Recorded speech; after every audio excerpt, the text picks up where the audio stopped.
Praise the Lord, hallelujah. मैं उम्मीद करता हूँ कि आप सभी लोग यीशु मसीह में खुश हो और आनंदित हो।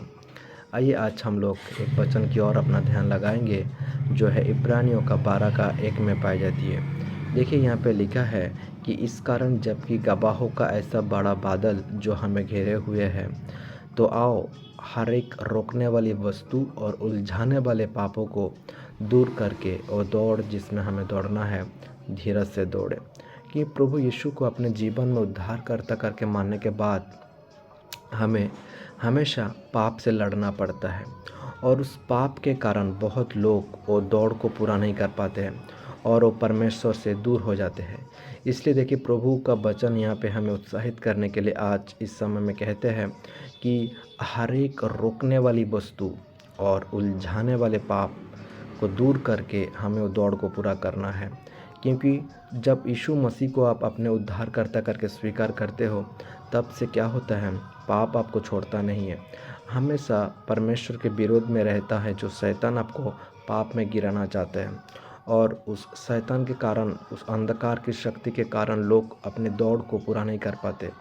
इसलिए परमेश्वर देखिए यहाँ पे कहता है, हर एक रोकने वाली वस्तु और उलझाने वाले पाप को दूर करके हमें वो दौड़ को, जिसे हमें दौड़ना है, हम पूरा करें। हम उस दौड़ को कैसे पूरा करेंगे? देखिए 12 का 2 में लिखा है कि विश्वास की कर्ता और सिद्ध करने वाले यीशु की ओर ताकते रहें।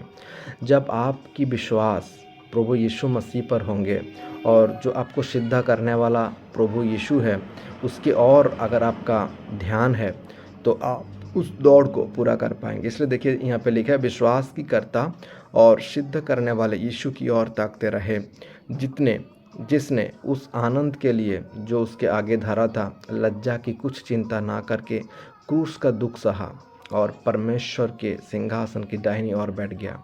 यीशु मसीह को भी पता था कि जब वो इस पृथ्वी पर अपने कामों को पूरा करने के लिए आए थे, जो उनका काम था कि लोगों को बचाना है, पाप से उन्हें छुटकारा देना है और परमेश्वर के वचन को लोगों तक फैलाना है, बोलना है, तो परमेश्वर प्रभु यीशु मसीह को इसलिए भेजा था इस दुनिया में, ताकि वो क्रूस का दुख को सहे, और क्रूस का दुख को सहे और अपने जीवन के कुछ चिंता नहीं किया उसने और लज्जा नहीं किया उसने, क्योंकि उनको पता था कि अगर वो क्रूस पे मर जाएंगे तो हम और आप जैसे पापी को अनंत जीवन मिलेगा स्वर्ग में।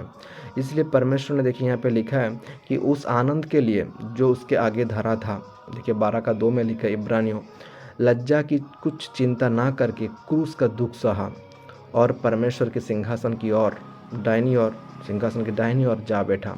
तो जब आप क्रूस का दुख सहेंगे, जब आपके जीवन में बहुत प्रकार के दुख होंगे, क्लेश होंगे, कष्ट होंगे, उसके बावजूद भी जब आप अपना विश्वास को परमेश्वर की ओर लगाए रखेंगे, तो परमेश्वर आपको स्वर्ग में जाने के लिए सहायता करेगा।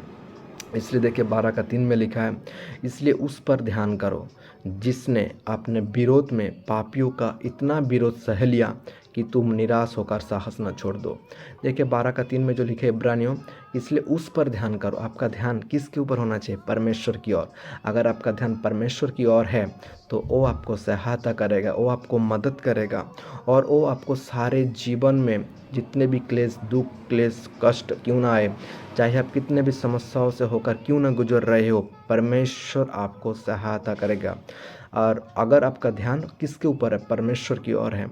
तो इसलिए देखिए यहाँ पे लिखे 12 का 3 में, उस पर ध्यान करो, परमेश्वर की ओर अपना ध्यान लगाओ, जिसने अपना विरोध में पापियों का इतना विरोध सह लिया कि तुम निराश होकर साहस न छोड़ दो। प्रभु यीशु मसीह आपके लिए, मेरे लिए दुख सहा क्रूस पे, अपने लिए, हमारे लिए अपने जीवन में बहुत प्रकार के क्लेश सहे, और इतना क्लेश से कि अपना जीवन को क्रूस पर बलिदान किया। उसने अपने लिए नहीं सोचा, अपना लहू बहाया और अपने शरीर में कितना क्लेश उठाया। उनको 39 बार कोड़े मारा गया, परंतु उसने कुछ भी नहीं कहा, और दुख को, क्लेश को हमारे लिए, आपके लिए सह लिया, ताकि हम निराश होकर साहस न छोड़ दे। तो आइए इस वचन के लिए हम प्रार्थना करेंगे, ताकि आपका विश्वास परमेश्वर की ओर हो और सिद्ध करने वाला यीशु की ओर आप ताकते रहे, उनको पुकारते रहे, और कितने भी विरोध, कितने भी क्लेश क्यों ना आए, आप का विश्वास परमेश्वर की ओर लगा रहे और जो दौड़ हम दौड़ने पूरा करने के लिए यीशु को उद्धारकर्ता करके स्वीकार किया है, वो दौड़ को हम पूरा करें। आइए इस वचन के लिए हम प्रार्थना करेंगे। परमेश्वर पिता, मैं धन्यवाद देता हूँ इस सुंदर समय में अपने इस छोटी सी वचन के द्वारा आपने हमसे बातें किया। प्रभु, जितने भाई बहन, जितने लोग इस वीडियो को देख रहे हैं प्रभु, उन सब के ऊपर आपका अनुग्रह हो, आपकी दया हो प्रभु। उन सबको आप विश्वास में स्थिर कीजिए। उन सबको जो दौड़ को पूरा करने के लिए आपने उन्हें बुलाया प्रभु, वो दौड़ को पूरा करे और उन सब का ध्यान विश्वास करने वाले, विश्वास की कर्ता और सिद्ध करने वाले यीशु की ओर ताकते रहे हम। और आप जैसे क्रूस का दुख सहा और परमेश्वर की दाहिनी ओर बैठ गए, ऐसे हम भी अपने जीवन में हर एक दुख, हर एक क्लेश को सहते हुए उस अनंत जीवन को प्राप्त कर सके। प्रभु, हमें दया कीजिए, अनुग्रह कीजिए, हमारा ध्यान आपके ऊपर हमेशा लगा रहे प्रभु। धन्यवाद। और आपने क्रूस का दुख सहा और पापियों का विरोध सहा ताकि हम निराश होकर साहस न छोड़ दे। धन्यवाद प्रभु, आपने हमारी प्रार्थनाओं को सुना है प्रभु। आप हमें हिम्मत दीजिए, साहस दीजिए, बुद्धि ज्ञान दीजिए प्रभु, ताकि हम उस दौड़ को पूरा कर सके और हर एक पापों की बंधनों को हटा करके हम आपकी ओर अपना ध्यान लगा सके प्रभु। धन्यवाद प्रभु। कोई उलझाने वाले पाप और कोई रोकने वाली वस्तु हमें रोक ना सके प्रभु, क्योंकि हमारा ध्यान यीशु मसीह आप ही है। धन्यवाद प्रभु, आपने हमारी प्रार्थनाओं को सुना है और आपने हमें आशीष किया है। जितने भाई बहन इस वीडियो को देख रहे हैं उनके ऊपर भी आपके अनुग्रह, आपकी आशीष आए प्रभु। धन्यवाद प्रभु। सारी गौरव, महिमा, प्रशंसा, आदर आपको देते हुए इस छोटी सी प्रार्थना यीशु मसीह के महान और पवित्र नाम से परमेश्वर पिता आपसे मांगते हैं। आमीन। Thank you. Praise the Lord. God bless you.